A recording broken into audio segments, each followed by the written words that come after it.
Salut. Alors aujourd'hui je vais faire un traitement dans les colzas. C'est un traitement herbicide que je fais quand les colzas sont tout petits. C'est un traitement racinaire. Donc en fait c'est un traitement qui va directement sur le sol, sur la terre. Il va se mettre comme ça et avec la pluie, l'humidité, il va doucement rentrer un petit peu dans le sol. Il rentre pas beaucoup, mais quelques centimètres.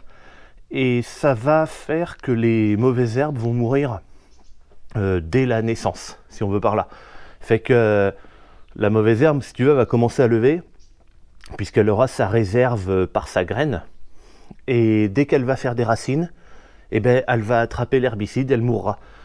C'est excellent hein, comme technique, parce que on a les meilleurs résultats d'herbicide en faisant comme ça. Pourquoi ? Parce que la plante est toute petite, et donc elle est très fragile, et donc très sensible à l'herbicide.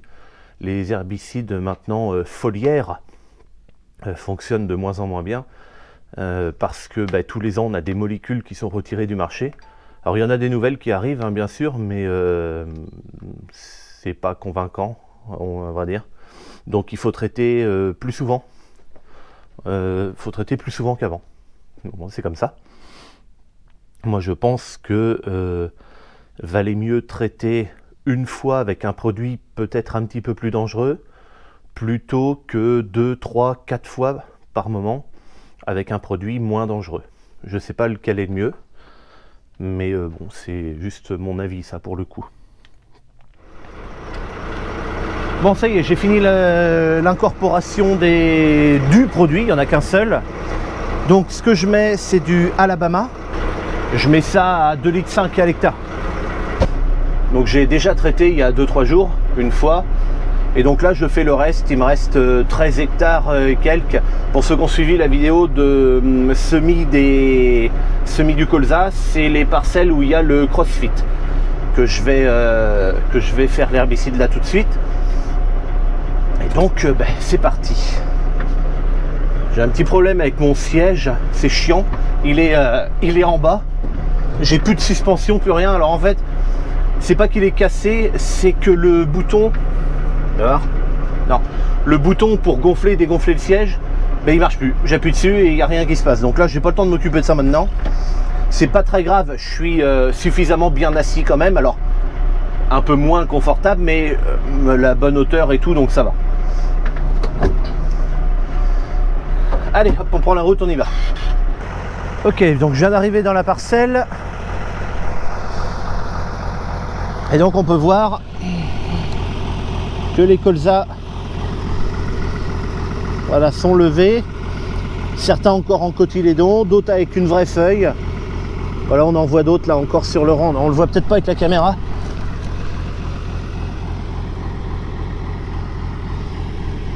Bon, pour l'instant ça a l'air d'aller. Je pense pas avoir vu de feuilles grignotées. Alors tout n'est pas levé, c'est normal. Ce traitement là je le fais avant que tout soit levé. En réalité je peux le faire en 2 fois ce traitement, une fois 1,5 litre aussitôt semé et une autre fois 1 litre, ou alors c'est le contraire, je me rappelle plus, mais enfin bon bref, on peut le faire en 2 fois. Là je fais les 2,5 litres en une seule fois, on peut le faire aussi. Et cette année j'ai choisi de faire comme ça parce que autant les colzas ont été semés en bonnes conditions, sauf qu'après ils annonçaient que du sec. Et j'avais pas envie de faire le traitement dans la mesure où si les colzas ratent à cause du sec, au moins j'ai pas fait le traitement. Tu vois, c'est toujours ça. Et donc en fait là je choisis le stade où les colzas sont levés. Alors en moyenne, hein, tu as des parcelles c'est un peu moins, voilà bon. Mais grosso modo ils sont levés aux alentours de 70% à quelque chose près. 70% ouais. Alors évidemment ça se voit pas, ils sont trop petits hein, quand on regarde le champ. Par contre je vois que j'ai des repousses de blé. Ici là, ça c'est de blé. Non, c'est de la repousse d'orge. Enfin, ce que je voulais dire c'était que j'ai des repousses de céréales quoi. Dans cette parcelle. C'est pailleux, il faudra que je surveille vraiment les limaces dans ces parcelles là quand il recommencera à pleuvoir. Et puis voilà. Allez hop, j'y vais. suis en train de regarder. Tu vois, par exemple, si j'en vois là, tu vois, qui sortent. Il y a de la rosée ce matin, la paille elle est toute mouillée. Et ce petit colza là, il avait de l'eau dessus. Là, il y en a un qui est en train de sortir qui est tout petit. Et puis là, à côté, tu vois, t'en as plein.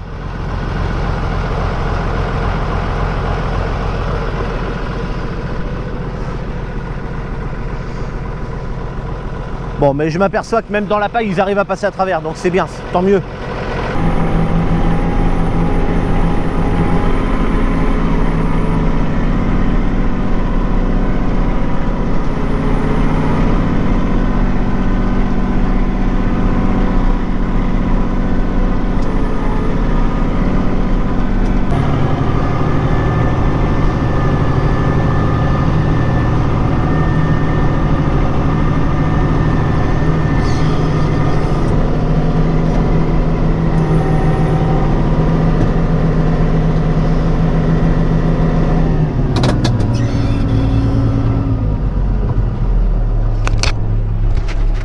En train de filmer. Oh putain, c'est pas vrai, quel con. Alors je voudrais te faire voir quelque chose. Il faudra que je le fasse à la main parce que j'ai oublié de faire un truc. Tu vois le coin du champ là au bout de mon doigt, c'est un petit peu plus foncé là, ça fait un rond comme ça là. C'est un peu plus foncé. Alors en fait ça se voit peut-être pas à la caméra, mais ça forme vraiment une cuvette. Et ici il n'y a jamais rien qui pousse, tout simplement parce que dès qu'il pleut il y a de l'eau là. Ça fait une mare quoi, si on veut par là. Et cette mare là j'y touche jamais.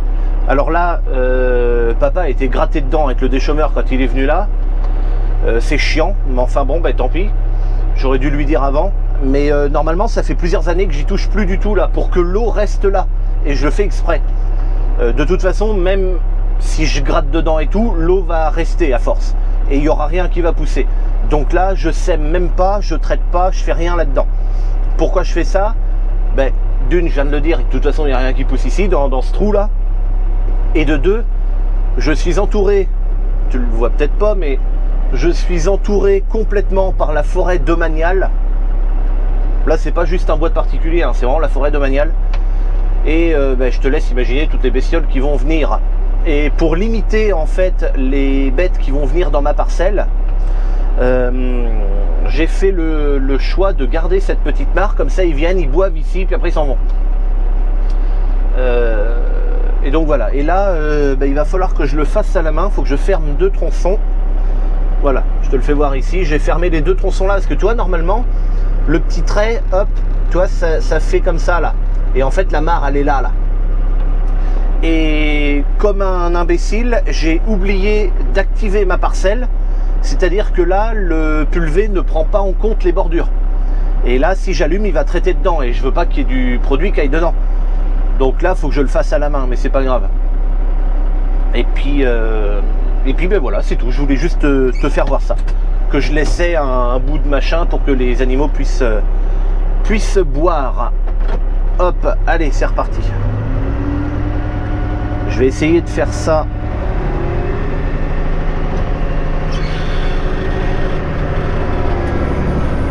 Hop, et j'allume, voilà. Donc tu vois, ça a fait ça.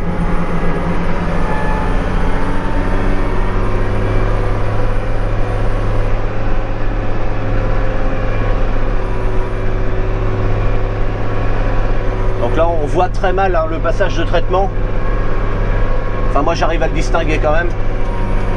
Mais quand j'aurai roulé 2-3 fois déjà, ça sera bon.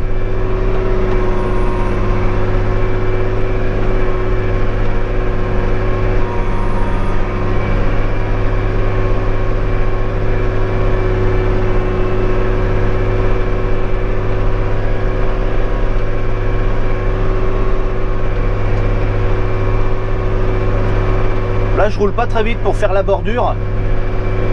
Je suis à 8,5 à l'heure.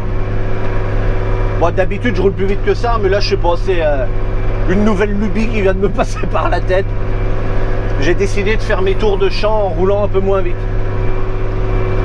Mais, alors, je dis que c'est une nouvelle lubie, mais en vrai, il y a quand même une certaine raison, évidemment. C'est que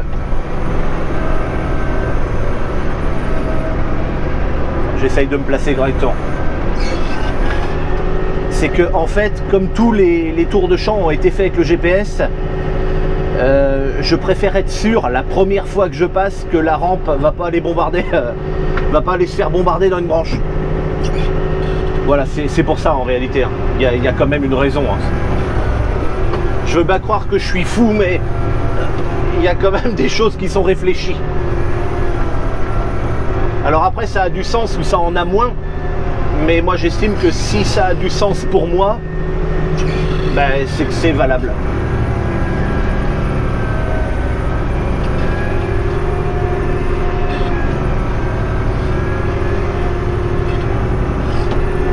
Oh, mais quel abruti!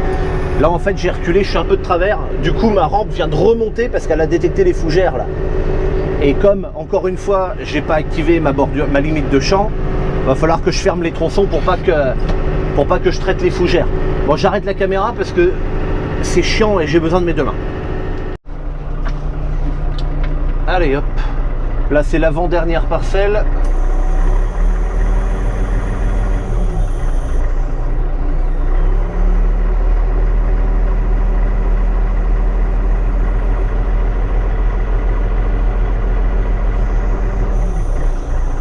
Normalement, pendant que ça se déplie, j'ai mes deux mains libres et puis j'active la parcelle dans le GPS et puis sur le téléphone. Mais là, je vais le faire voir après.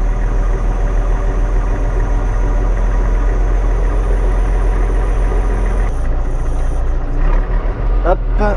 Alors, je vais fermer quand même. Ici, hop, j'active les fonctions automatiques du pulvé. Alors, pendant ce temps-là, mince, hop, phytosanitaire, il a détecté la parcelle et le produit que je mettais, donc ça c'est bon. La parcelle ici, normalement ça change de couleur, mes bordures vont passer bleues, voilà. Donc là c'est toujours bon, ok.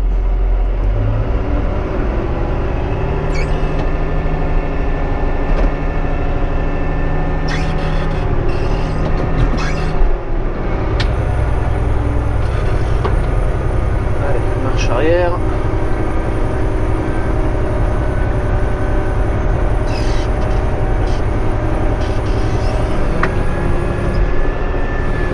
Ok, bon, je suis largement sorti de la parcelle, mais c'est pas grave parce que bah tu vois, ça sera fermé de toute façon. Allez, j'allume et voilà.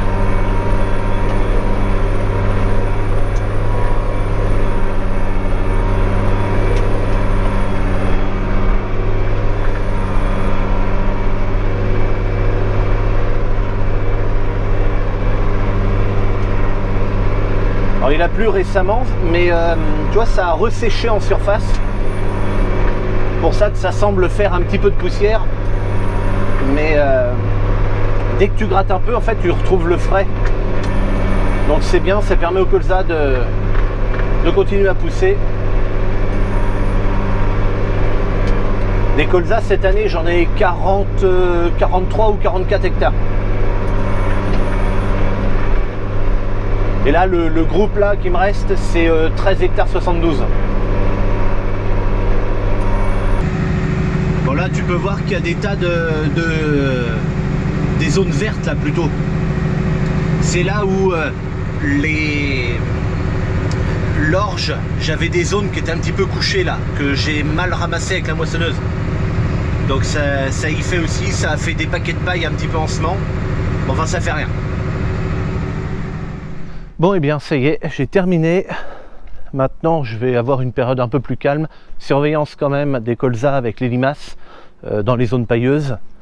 Et puis c'est tout. Allez, moi je te dis à bientôt pour une prochaine. Salut.